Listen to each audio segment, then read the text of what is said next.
Hello students, Praveen முத்ராத்தில் second பேப்பரில் 6th question last கொஸ்டினுக்கான டிப்பணி பார்த்துக்கிட்டு இருக்கோம். இப்போ தாத்து சித்தாந்த் பார்த்துருக்கோம். அடுத்தது யோ ஹே ஹோ வாத். அதாவது இது ரொம்ப ஈஸி ஸ்டூடெண்ட். இதை நீங்கள் புரிஞ்சுக்கிட்டீங்கன்னா ரொம்ப ஈஸியாக எழுதலாம். நீங்கள் தாத்து சித்தாந்தில் பார்த்த அதே இன்ட்ரடக்ஷன் தான் இதுலேயும் வரும். அதுக்கப்புறம் தான் கொஞ்சம் கருத்து மாறும், சின்னதாக மாறும். அது உலோகத்தில் வந்தது. உலோகத்தை எடுக்கும்போது பயன்படுகிற சத்தத்தை வச்சு மனுஷன் கண்டுபிடிச்சான்றதை சொன்னாங்க. இதில் இந்த இதில் ரொம்ப நல்லாயிருக்கும் ஸ்டூடெண்ட். இது ஒன்றா ஈஸியாக புரிஞ்சுக்கிற மாதிரி இருக்கும். இது சரவணா கைடில் பேஜ் நம்பர் 432. இதுக்கு 5 மார்க் இருக்குது. யோ ஹே ஹோ வாத். இது மொழி எப்படி தோன்றியது அப்படின்ற வாதத்துக்கான ஆன்சர் தான் இது. இதுக்கு 5 மார்க். இதை பார்க்கலாமா? தாத்து சித்தாந்தத்துக்கு கொடுத்த அதே இன்ட்ரடக்ஷன் தான் ஸ்டூடெண்ட். இதுக்கும் பாஷா की उत्पत्ति कैसे हुई, மொழி எப்படி தோன்றியது. इस प्रश्न के उत्तर पाने की कोशिश कई सालों से जारी है. இந்த மொழிக்கான தேடுதல், இந்த வினாவுக்கான தேடுதல், மொழி எப்படி தோன்றியதுன்ற இந்த கொஸ்டினுக்கான ஆன்சர் பல நாட்களாக, பல வருடங்களாக பல பேர் முயற்சி பண்ணிக்கிட்டு இருக்காங்க. कई विद्वानों ने इस संबंध में अपने अपने विचार प्रकट किए हैं. நிறைய வித்வான்கள், நிறைய அறிஞர்கள் இது சம்பந்தமான தன்னுடைய கருத்துக்களை வெளியிட்டிருக்கிறாங்க. இஸ் வாதியா சித்தாந்துக்கே 2 மார்க்க யோக. இந்த சித்தாந்தத்தில் 2 மார்க்கத்தை கையாளுறாங்க. பிரத்யக்ஷ மார்க்கு, பரோட்ச மார்க்கு. நேரடி முறை, நேரடி வழிமுறை, மறைமுக வழி, 2 வழிமுறையை தான் பயன்படுத்துகிறாங்க. प्रत्यक्ष मार्ग में सीधे भाषा के जन्म की व्याख्या करने का प्रयत्न करते हैं. நேரடி வழிமுறை நேரடியாக இந்த வழியை விளக்க முயற்சிக்கிறது. இந்த வழிமுறையை எப்படி பாஷா தோன்றியது என்று நேரடியாக விளக்க முயற்சி செய்கிறது. பரோட்ச மார்க்கம், மறைமுக மார்க்கம் மறைமுக மார்க்கம், அதாவது பரோட்ச மார்க்கமே பாஷா கே பிராச்சீன் और वर्तमान रूपों की. பிராச்சீன்னா பழைய காலத்தில் பேசப்பட்ட எழுதப்பட்ட எழுத்துக்கள், மொழிகள் வர்த்தமான் இப்போ இருக்கிற ப்ரெசண்ட் रूपों की तुलना करके அதை கம்பேர் பண்ணி பாஷா की उत्पत्ति का निर्णय करने की कोशिश की जाती है. மொழி எப்படி தோன்றியிருக்கும் என்று விளக்க முயற்சி செய்கிறது.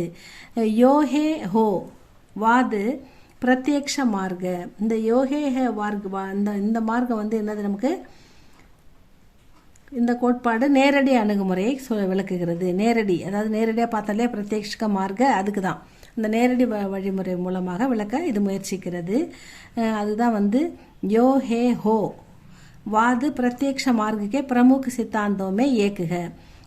இந்த நேரடியாக விளக்க முயன்ற ஒரு சித்தாந்தத்தில் இந்த யோ ஹே ஹோ அப்படின்ற வாது பிரத்யக்ஷ மார்க்கு அப்படின்னு சொல்கிறாங்க. இஸ்கோ ஹம் ஷ்ரம் श्रम परिहार मूलक सिद्धांत भी कहते हैं. இதை நம்ம என்ன சொல்கிறோன்னா, இந்த கோட்பாடில் உழைப்பு தவிர இதை நாங்கள் உழைப்பு தவிர்ப்பு கோட்பாடுன்னு சொல்கிறாங்களாம். இதை இஸ்கோ ஹம் ஷ்ரம் பரிகார், இந்த உழைப்பின் மூலமாக தோன்றிய சத்தம். அப்போ பரிகார் மூலக்கு சித்தாந்த் பி ககத்தேக. உழைப்பு, அதாவது கடின உழைப்பு பண்ணும்போது, கடினமாக ஒரு வேலையை செய்யும்போது நம்ம உடம்புலேருந்து இயல்பாக ஒரு சத்தம் இழுக்க முடியல, நம்ம கஷ்டப்பட்டு இழுப்போம், அப்போ ஏதாவது சத்தம் போடுவோம். ஸோ அதன் மூலமாக சொல்கிறாங்க. கடின் பரிசிரம் கர்த்தே சமை. கடின் பரிசிரம்னு அது போட்டு தள்ளுறாங்க இல்லையா, அப்படியே போட்டு இந்த பக்கம் அந்த பக்கம் தள்ளி முன்னோக்கி போகும்போது ஒரு சத்தம் போடுவாங்க. மனுஷ உஸ் பரிசிரம் கி கடினாய்க்கோ கம் கர்னேக்கே. இப்போ ஏற்றம் இறைக்கும் போது ஒரு ஐலேசான்னு ஒரு பாட்டு பாடுவாங்க, பார்த்துருக்கீங்களா? ஏன்னா அந்த தூக்கி இறக்கி தண்ணியை ஊற்றும் போது அவ்வளோ கஷ்டமாக இருக்கும். அது ஈஸியாக இருக்கிறதுக்காக, அந்த கஷ்டம் தெரியாமல் இருக்கிறதுக்காக, அதாவது கடினாய்க்கோ கம் கர்னே கேலியே, அந்த கஷ்டம் கம்மி பண்ணுறதுக்காக அப்பனே மூசே, தன்னுடைய வாயிலிருந்து குச்சி துவனியும் சில சத்தங்கள் நிகழ்த்தாக, சில சவுண்டு வெளியே வரும். இசுசே உசே கடினாயிசே ராகத்து மில்தீக. அதாவது இது அந்த கஷ்டத்தை குறைக்குது, அந்த கஷ்டத்தால் இந்த சவுண்டு வருது. உசே போஜ் உட்டாத்தே சமை அதை நம்ம கஷ்டப்பட்டு தள்ளும்போது கப்படே தோத்தே சமை, துணி துவைக்கும்போது ஹோன்னு தூக்கி அடிக்கிறது. அதாவது குளத்தில் வண்ணா கல்லில் துணியை தூக்கி அடிக்கும்போது பார்க்கும்போது அவர் ஒரு சத்தம் போடுவார் இல்லையா, அந்த ஹோ நாவு சலானே சமை.